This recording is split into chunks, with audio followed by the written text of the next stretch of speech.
Story 1. Prior Service Marine Corps here. The constant change of leadership in Afghanistan was part of the reason we fought for the same ground multiple times.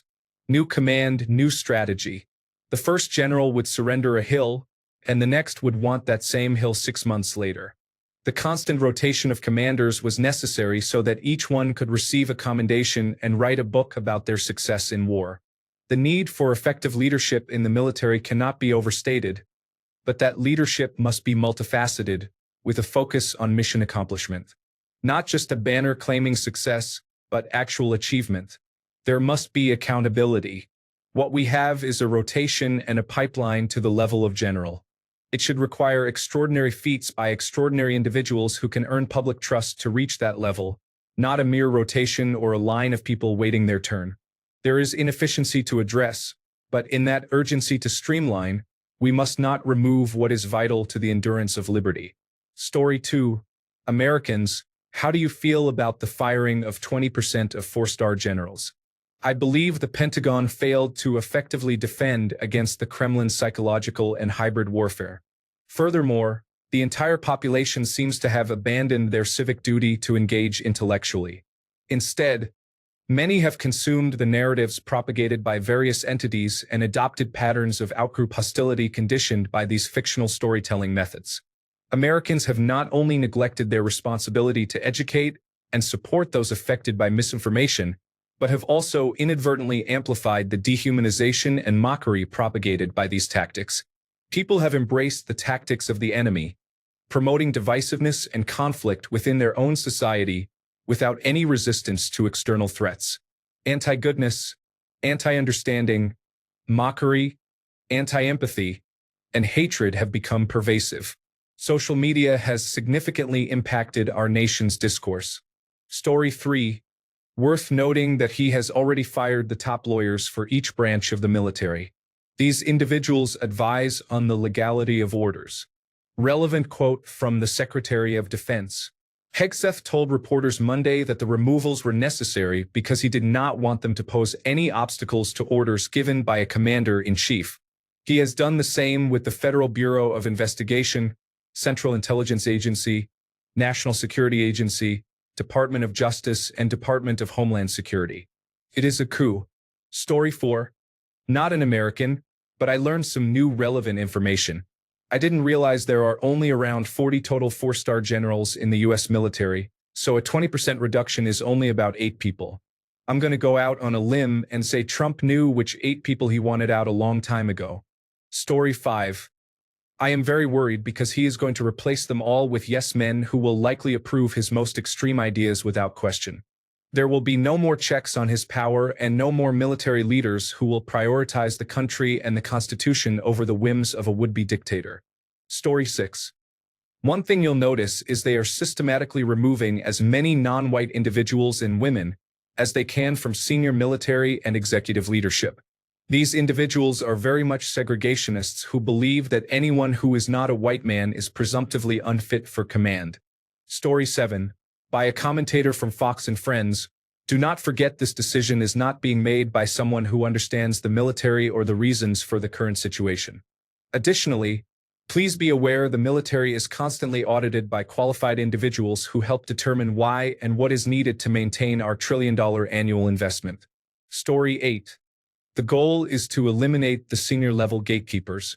This way, the administration has more latitude to order the military to undertake tasks that go against the spirit, if not the letter, of the law and encounter less opposition to those orders. It's that simple. Story 9. As someone who recently retired after more than 20 years of military service, I have been hoping to see a significant reduction in generals since Obama first took office. In my opinion, it is long overdue and honestly not enough of a reduction. An excellent paper written by an officer attending the Air War College was published called The Rise of the General Shogunate, which really opened my eyes to how bloated the military has become at the top levels. Unfortunately, I can't find it now. So to answer the question, I heard the news and said aloud, it's about time. However, this change is only truly helpful if those positions also disappear and are not backfilled. I can see from the other comments that I might be downvoted into oblivion for this opinion. Story 10. I am almost a 30-year veteran. Our senior officer ranks are definitely bloated. There is no doubt about that. I have noted throughout my career that this issue arises every 8 to 10 years, and then the number of flag officers increases again. In defense of current levels, the United States military is the greatest planning organization without exception. It takes a lot of preparation for any type of military operation, and the research conducted in the Department of Defense is phenomenal. Story 11. I have spent 10 years in the Air Force. This is one of the rare points on which I agree with Hegseth. We have a relatively small military force compared to our population of around 1.3 million service members. In comparison, we had more than double that during the Vietnam War and over 12 million in World War II. Yet today, the Army alone has more four-star generals than at any point in our history, and that is just one out of the 6 branches. We are so top-heavy that it is difficult to argue against the disproportionate ratio of leaders to troops. Story 12. There are too many flag officers in our military with no added benefit to force readiness. These are essentially political appointments and represent a financial burden, as they receive a salary for life. We fought and won World War II with 4, we do not need 30. My only concern is that I do not trust this administration to make these decisions based on criteria other than cutting positions that contribute the least to force readiness. Story 13. There is not a single serious student of military science who does not think there are too many flag officers.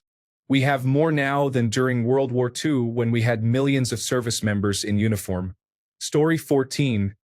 20% equals 8 people. We will still have more than double the amount we had during World War II when the military was significantly larger. Story 15. These insincere, open-ended questions directed at Americans always being upvoted to the front page give Reddit an artificial, captured vibe. I am beginning to question if any of the dialogue is real in this subreddit or if it consists of users and bots that agree with themselves, asking questions and then boldly answering themselves to create an illusion of unanimous agreement. Story 16. I don't know about the individual generals he cut, but we have too many generals and likely field-grade officers. We have more 4-star generals now than we did during World War II. The military, like most government agencies, has become bloated and bureaucratic. I can't say I am smart enough to determine the cause, but I think part of it is too many generals trying to promote themselves. Just look at the debacle that was the M10 Booker program.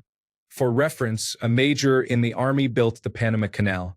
How many generals and how long would it take to accomplish that today, assuming they could pull it off? Story 17.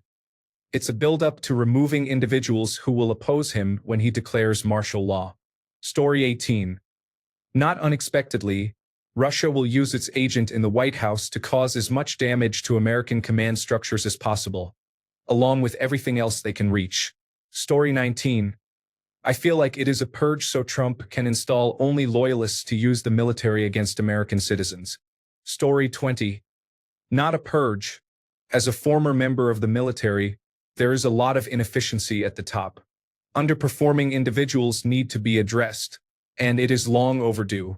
These individuals could have retired years ago but continue to stay for personal validation. Story 21. As with everything from the Trump administration, I am trying to determine where this falls on the range from foolish to malicious. Story 22. Here's what I've heard. There are 38 4-star generals, so we are talking about firing around 8 people. The reason given was to hire more lower-level personnel. However, firing about 8 generals will only allow them to hire approximately 50 to 75 soldiers. Given that our military consists of over 1 million people, increasing the number by 50 to 75 is not significant, and firing generals does not seem logical. So what's really going on? Story 23. I feel this is one of those steps a corrupt government would take before doing something horrible to reduce the number of people in positions to resist. Story 24. Everything happening resembles the fall of Rome. I would be upset if I hadn't already accepted that this country is collapsing. What does a declining nation need with competent military leadership? Story 25. It is part of Project 2025. They will not be replaced with the best qualified, which is why the current Pentagon leaders have no experience. The goal is for them to be complete loyalists to Trump. I hope you all enjoy the collapse. Story 26. Terrified, they are eliminating any military leadership they believe may refuse an unconstitutional order or hesitate to open fire on Americans. Story 27. How would you feel if this were happening in your country? Half the people here would feel the same as you, and half would feel the opposite. This applies to any questions about how Americans feel about certain issues. Story 28. Why are there so many four-star generals? There were 7 during World War II, 17 during the Vietnam War, 47 during the Iraq War, 43 in 2020, and 38 today. And that's just in the Army. There are also Navy admirals, Air Force generals, Marine generals, joint duty four-star officers, and even Space Force generals. Story 29. I may have met one 4-star general in my life and several 3-star generals. I was very impressed with all of them. I took a mental note of their capacity for situational awareness across a wide range of topics. If indeed these 20% were forced into retirement, I would welcome them to help clean up a variety of multinational corporations. Story 30. The answers I'm reading are so far out in left field it's amusing. We are not at war. Our military budget is substantial. We do not need them. The idea that people and bots think he will simply replace them is irrational. There is no plan to replace them. Story 31. I believe people commenting on Reddit are amusingly unqualified to make any judgments on the topic. Story 32. Picking military leadership based on loyalty to a leader rather than on competence results in soldiers entering battle with inadequate equipment, pushing 50 miles outside their own borders, and running out of fuel. Dictators prioritize loyalty over competence to maintain their safety, which is the first step toward transforming the military from a defense force to an occupation force. Former President Trump appointed General James Mattis, a highly respected Marine, to lead the Department of Defense. However, he was displeased that Mattis would not show subservience, leading to the appointment of an unqualified individual as his replacement. Story 33. As much as I would like the American military to be weakened to lessen the effectiveness of our imperialistic efforts, I suspect this is being done to consolidate power and hinder any dissenting voices. Story 34. I think there needs to be constant national reminders that military, law enforcement, and other sworn government employees are required by law to only follow lawful orders. Those who have sworn an oath to protect the Constitution and fail to do so will be held accountable in the future. It is shocking to me that there are so many in our country willing to subvert our Constitution. It is the only thing we have, and it is worth defending. If we allow any individual to take it away from us, then we have lost the battle for democracy. Story 35. I believe traitors have taken over. I do not consider those who currently hold power to be American. They do not embody any of the values or morals that, in my opinion, are American. We are doing nothing good for ourselves or anyone else. We are a major trade hub of diversity. We are meant to be a bastion for every background, and the more unique we are, the stronger we become. It is disappointing to be in this situation at the moment. Story 36. It is amazing to me that there is no safeguard in place to defend against ideological infiltration, as seems to have been done by Russia in this case. Story 37. I think it's absolutely insane.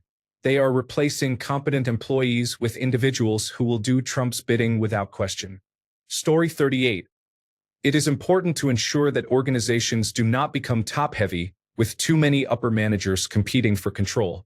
Currently, there are 38 4-star generals and admirals in our military. President Clinton eliminated 57 general positions in the military as part of his streamlining initiative. Therefore, removing 7 to 8 out of 38 4-star leaders does not seem excessive. Story 39.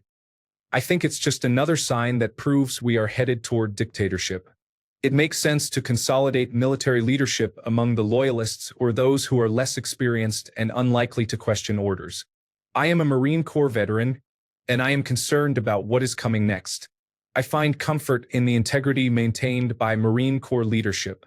Yes, not all of them, but Marines take great pride in honor, courage, commitment, and the motto Semper Fidelis carries weight.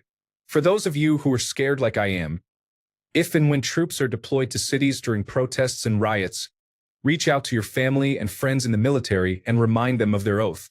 Encourage them to do the right thing. If you participate in protests and encounter the military, try to control the narrative at an individual level. If you are not familiar with the military, remember they are people just like you. Speak to them directly without accusations and remind them that the Constitution they swore to uphold grants you rights that are being stripped away. Remind them that our forefathers fought and died for these freedoms. Remind them that you are their neighbor, their child's bus driver, doctor, teacher, or their grandmother's nurse, or their father's mechanic. Remind them you rely on their protection from those who threaten our Constitution, both foreign and domestic. Story 40. They are removing anyone who has the slightest disagreement with Trump. From the Authoritarianism 101 Playbook. Story 41. This administration will go down in history as the most self-destructive and least intelligent government ever. Story 42. Another aspect of the Trump-Putin plan to undermine America is the imposition of tariffs, which are damaging trade and military alliances. This devious step is intended to weaken military leadership. It seems we will simply watch it unfold as some individuals want to destroy everything, having been influenced by biased media for years, which has affected their judgment. Story 43. At the moment, I am reading a book about the KGB. Earlier, there was a passage about the Stalinist purges. The purges allowed Hitler to attack Russia without the country being prepared, as all the high-ranking generals had been removed. Story 44. It is a discreet step towards a coup in 3 years by removing individuals who oppose illegal orders issued by the administration. Story 45. This is a standard step of fascist authoritarianism. The military should have publicly called for the 25th Amendment and been in dialogue with Pence since 2017, as he is unfit to take the oath. They neglected to act, and now we all suffer as a result. They failed to uphold their duty and obligations to the Constitution. Story 46. In summary, removing individuals who oppose Trump and fight to preserve the Constitution is the main objective. They will swiftly be replaced by compliant supporters who will use the military to harm civilians on Trump's orders, effectively installing him as a dictator in exchange for future consulting opportunities and financial gain. Story 47. It is absolutely a cover for eliminating anyone not completely loyal to Trump. It is a dictator's playbook, with an army, the most powerful the world has ever seen, that will not deny any order given, no matter how unlawful. Story 48. It's a good thing. It's not just the firing. It's the elimination of positions. It keeps the remaining positions competitive. Story 49. With 1/8 of the total enlistment, we had 3 times the number of 4-star generals. Across America, the excess in the administrative levels of organizations is due for a reversal, and this certainly includes the military. However, those who have wanted to reduce military spending for decades will oppose this because it is Trump implementing the cuts. Story 50. Obama did the same thing but was dismissing experienced leaders from the Iraq War, which signaled a shift in the military towards alternative lifestyles and conveyed a message to the world that we are not number one anymore. I imagine this is a similar yet opposite approach. Story 51. This is the continuation of removing career officials with 20, 30, or 40 years of experience from their positions because the former president does not want anyone to contest his word. With each move, the individuals in the administration are dismantling any remaining safeguards in the system. There wasn't much already. The government spent over $1 trillion on defense spending, yet the Department of Defense cannot pass a financial audit for the past decade. We are heading towards a situation where military members are given orders that make no coherent sense, putting everyone at risk. And we all know that when those soldiers refuse the orders, they face pushback or abuse in some way. The debate continues, but it is really simple at this point. Each administration official is in place to eliminate all safeguards. They ensure that no one is willing to stand up to the former president. They want the economy to be hanging by a thread so that people have little confidence. It is all a manufactured scare tactic to keep people compliant. It is flawless psychological warfare. Credit must be given where it is due. Story 52. It is extremely concerning. It feels like he is getting rid of anyone who might stop him from doing something reckless. Story 53. Honestly, at this point, it's all a disaster. We are divided. We aren't a strong nation. It's the Democratic Party versus the Republican Party. It's a divide between races. My views are insignificant. My vote feels pointless, and my opinions seem to have no impact. Changes in leadership will not lead to meaningful progress. We are on a path destined for destruction. Story 54. I worked with a former senior army officer. He was unable to get along with anyone and could not work without direct supervision. His military career had hindered his ability to function in a real-world workplace. Story 55. This was suggested as a measure to be taken since the Clinton administration, but none of the ensuing administrations has had the political will to implement it. I do think the former president is indeed problematic, but perhaps this is a broken clock situation. However, knowing this administration, it will likely be mismanaged. Let's see. Story 56. Ask a veteran what they think about these four-star generals and how they have been running the military. Story 57. The military is significantly bloated. While this is a positive development, I am unsure if they will eliminate the appropriate individuals. Story 58. They are not fired. They just had responsibilities removed. They retain their rank, authority, and wages. That being said, I find it unacceptable that the Trump administration continues to harm our nation through harmful choices. Story 59. If this were about having a less aggressive foreign policy and thus being able to reduce the size and cost of the military, I would support it. If this were about dismissing every general whose organization cannot pass an audit, I would support it. If this were about carefully streamlining a bloated, inefficient command structure, I would support it. Unfortunately, I am not sure that it is any of those positive things, so I am uncertain how to feel about it. If it is about removing generals who are not white or who are more loyal to their oath to uphold the Constitution than to a president whose orders may violate that Constitution, then I am against it. Story 60. If I were to bet, I would say they are going to use that as an excuse to rid themselves of anyone who would be likely to uphold the Constitution rather than submit to Trump. It just makes it easier when the army complies rather than does the right thing. Story 61. What is the red line for you all here in America? What is the one thing he does that makes you say, okay, enough? I feel like a frog in a pot of water that is getting uncomfortably warm. Story 62. I am sure the Democrats will say it is deeply concerning and continue to do nothing about it. Historically speaking, a purging of generals is usually a very bad sign for the future existence of a free society. Story 63. On paper, we have too many cooks in the kitchen. We won World War II with fewer generals than we have had over the last several decades. In a military structure, cohesive, swift, and decisive leadership is essential. Having too many commanders can lead to confusion. Therefore, while reducing a bloated high command seems reasonable, I do not trust Trump to handle it properly. Story 64. Dilute the leadership whose loyalty you do not know by promoting the leaders you know are loyal. If that is not preparation for a power grab, I do not know what is. Story 65. We have a top-heavy military.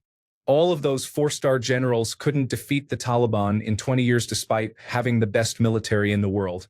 Was it because we needed more generals? Story 66.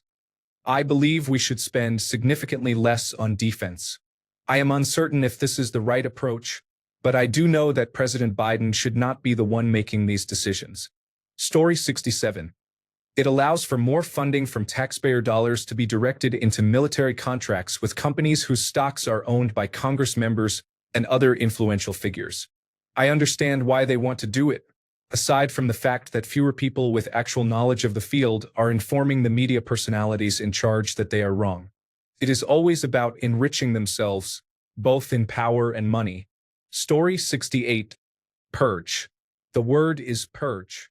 Stalin's purges, Hitler's purges, Mao's purges, and Trump's purge. The goal is always the same, to ensure that those at the highest level owe their allegiance not to the country, but to the dictator. They did not attain their positions due to competence, but due to loyalty. This also serves to make those in power aware that they can be removed and disappear at any moment, for any reason the dictator chooses. Story 69. The command structure is top-heavy, and there are too many generals. If the firings were not intended to remove individuals who might oppose a coup attempt, then I have no issue with them. Story 70. It seems like a strategy to eliminate those who are not completely loyal to Donnie. The remaining individuals will likely be instructed to carry out illegal orders and will comply. This situation could also impact the readiness of our military, though I am uncertain to what extent.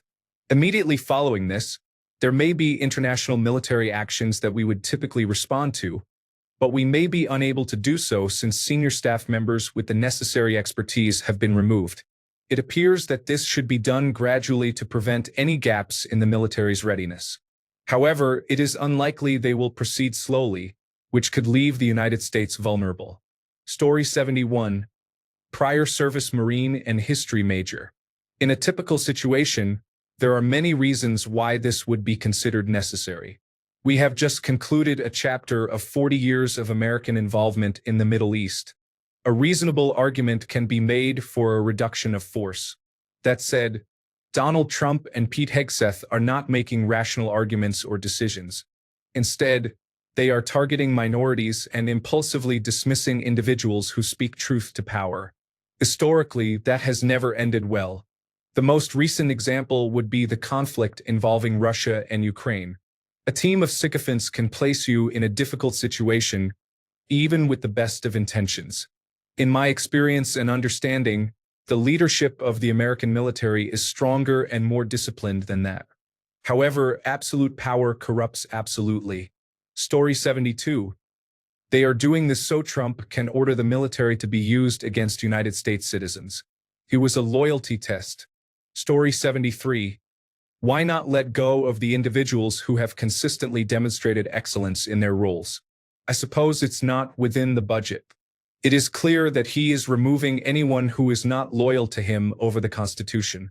I hope these individuals truly meant it when they pledged to defend the Constitution, as it clearly needs protection. What are they waiting for? Thanks a bunch for sticking around till the end of the video. Remember to subscribe, and until next time, stay awesome and goodbye.